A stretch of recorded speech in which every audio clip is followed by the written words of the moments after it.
सबसे पहले plant tissue culture के बारे में, इसमें सेल टिश्यू एंड ऑल्गर कल्चर के बारे में जनरल देख लेते हैं हम। जो प्लांट टिश्यू कल्चर है, इसमें सबसे पहले 1902 में गोटलिब हेबरलैंड ने, जो कि एक जर्मन बॉटनिस्ट थे, इन्होंने क्या किया था, पत्ती की सेल्स को पृथक करके उनका कल्चर करने का प्रयास किया था। जो प्लांट है उसकी लीफ, उसकी सेल्स को पृथक करके इनको कल्चर करने का इन्होंने प्रयास किया था। फिर क्या हुआ, इसके बाद 1932 में प्रसिद्ध वैज्ञानिक थे एक वाइट, तो इन्होंने क्या किया था, टमाटर की जो जड़ है, टमाटर की जड़ का कल्चर किया और यानी कि टमाटर की जड़ों का संवर्धन किया। उन्होंने अपने प्रयोग में फिर बताया कि जो किस प्रकार के रूट टिप को काटकर मीडियम कल्चर करने के लिए उसमें विटामिन बी मिला देना चाहिए, क्योंकि जो विटामिन बी है वो जड़ों द्वारा संश्लेषित नहीं की जाती है।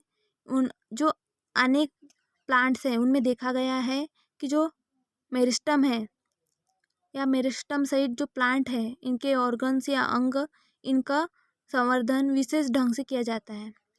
तो इस प्रकार से जो शीर्ष है, शीर्ष सहित जो शूट सेगमेंट को लेकर एक संपूर्ण प्लांट में कल्चर किया जा सकता है, जिसमें क्या होती है, अपस्थानिक जड़ें निकलती है। फिर वैज्ञानिकों ने विभिन्न प्रकार के पॉलिनेटेड ओवरीज को कल्चर किया और फिर उन ओवरीज को कल्चर करके परकनलियों में जो मैच्योर फ्रूट रहता है इनका निर्माण किया। फिर देखा गया कि जो मेसोफिल है, पीथ है, एंडोडर्मिस है, इनके अलावा जो सेकेंडरी फ्लोएम है, इनसे प्राप्त जो टिश्यूज हैं उनमें वृद्धि विभिन्न भिन्न प्रकार की होती है, क्योंकि जो उनकी कोशिकाएं है या सेल्स है वो अनियमित रूप से विभाजित होकर अनियमित आकार का मांस बनाती है, जो क्या कहलाता है, कैलस कहलाता है। फिर ये तो होगी उन साइंटिस्ट की बात। फिर नेक्स्ट साइंटिस्ट थे गोथरेट। इनने क्या किया, ग्रोथेट नामक साइंटिस्ट ने प्लांट्स के ऑर्गन से कल्चर यानी कि कैलस कल्चर तैयार किया। और इसी प्रकार से और एक साइंटिस्ट आए, नोबेकॉर्ट एवं वाइट, इनने 1939 में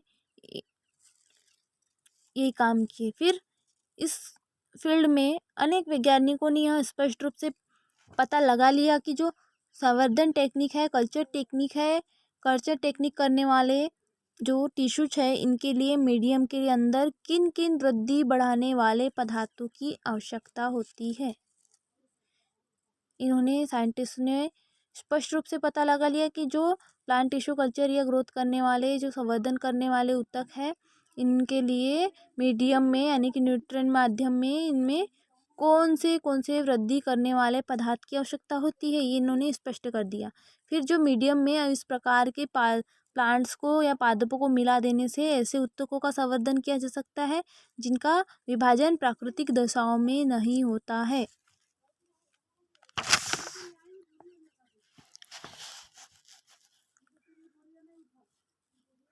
फिर विभिन्न जो पादप है, प्लांट है, इनसे कल्चर टिश्यूज से प्राप्त कैलस एक मांस के रूप में प्राप्त हो सकता है।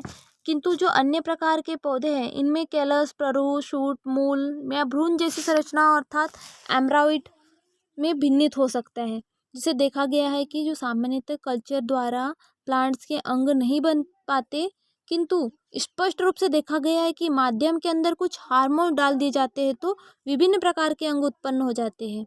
यही स्कूग एंड मिलर ने, इन दोनों साइंटिस्ट ने कल्चर मीडियम के अंदर ऑक्सिन और साइटोकाइनिन मिलाकर टिश्यू कल्चर से प्ररोह एवं मूल के निर्माण का अध्ययन किया। स्कूग और मिलर ने कल्चर मीडियम के अंदर ऑक्सिन और साइटोकाइनिन मिलाकर टिश्यू कल्चर से प्ररोह और मूल का निर्माण किया, इनका अध्ययन किया।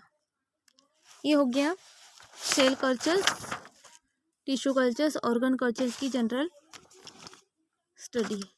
अब हम देखते हैं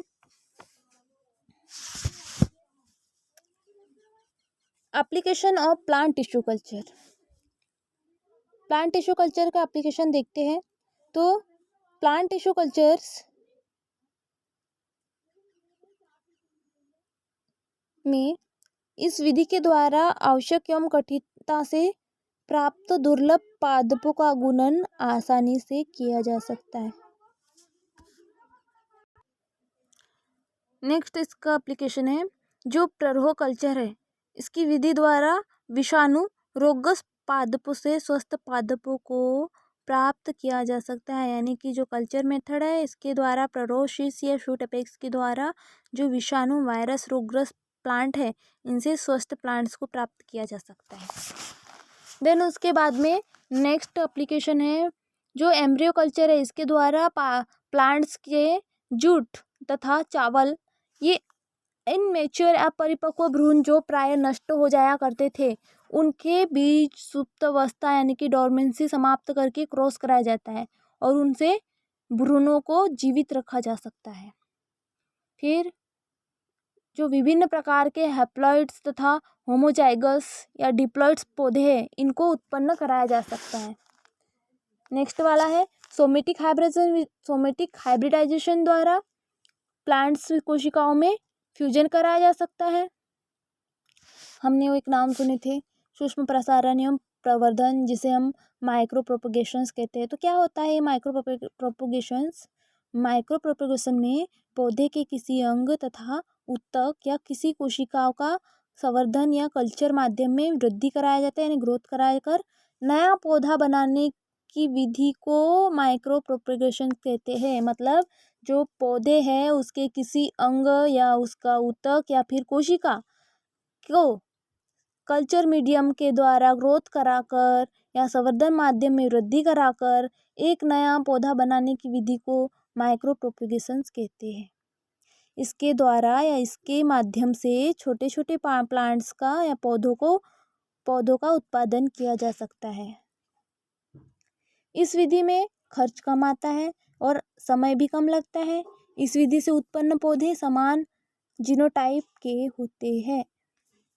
इस विधि में पौधे से उत्तक निकाल कर उसको संवर्धन माध्यम पर कल्चर मीडियम पर उगाया जाता है और इस उत्तक में कक्षीय कलिकाएं वृद्धि करके नया प्ररोह बनाती है। इन प्ररोह को पृथक करके अन्य विशिष्ट संवर्धन माध्यम में उगाया जा सकता है जिनसे उनमें जड़ें विकसित हो सकती है। इस प्रकार के प्लांट्स को प्रयोगशाला में यानी कि जो पौधशाला होती है इनमें रोपित किया जा सकता है। आजकल जो इस विधि है इसके द्वारा व्यावसायिक स्तरों पर वनों के लिए वृक्षों के लिए पौधे तैयार किए जा रहे हैं।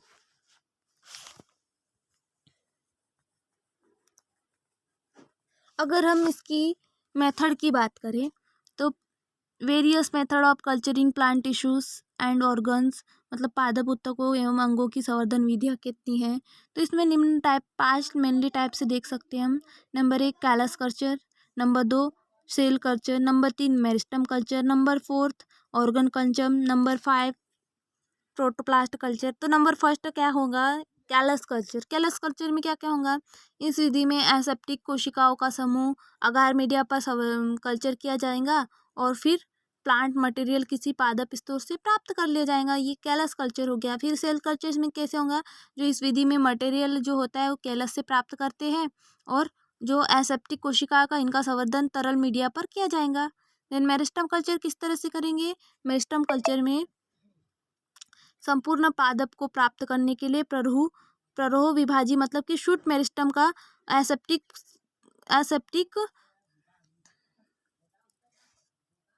संवर्धन मीडियम पर या संवेदन पोषक मीडियम पर किया जाता है। फिर ऑर्गन कल्चर, इस विधि में जो एम्ब्रॉयड है, एंथर है, ये ओवरी है एवं अन्य पादप अंग जो एसेप्टिक संवर्धन को पोषक मीडिया पर इनका कल्चर किया जाएगा। फिर प्रोटोप्लास्ट कल्चर, इस विधि में क्या होगा? जो कल्चर सेल्स है इनको उत्तकों को प्राप्त पादप जीव द्रव्य या अर्जम एसेप्टिक आइसोलेशन एवं कल्चर किया जाएगा।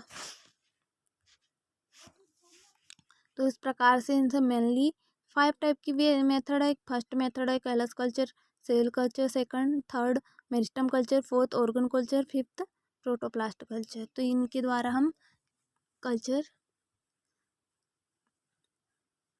प्लांट की जो वेरियस मेथड ऑफ कल्चरिंग है, plant tissue cultures, plant tissues and organs की, ये मेथड्स हैं।